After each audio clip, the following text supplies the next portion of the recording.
प्यारे दोस्तों, बाज़ लोगों को सांस की एलर्जी होती है, यानी वो कुछ चीज़ सूंघ लें तो उनको छींकें आना शुरू हो जाती हैं। प्यारे दोस्तों, अगर आप गुलाब का फूल सूंघ लें और उससे आपको एलर्जी हो जाए, छींकें आना शुरू हो जाएं, तो आपको होम्योपैथिक दवाई सिंगोनेरिया 30 ताकत में इस्तेमाल करनी चाहिए।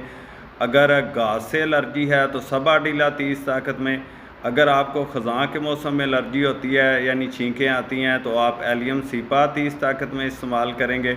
और अगर आपको मौसम बहार में एलर्जी होती है तो आप लेक्सिस 30 ताकत में चंद दिन इस्तेमाल करने से अल्लाह के फजल से एलर्जी से शिफा हो जाएगी।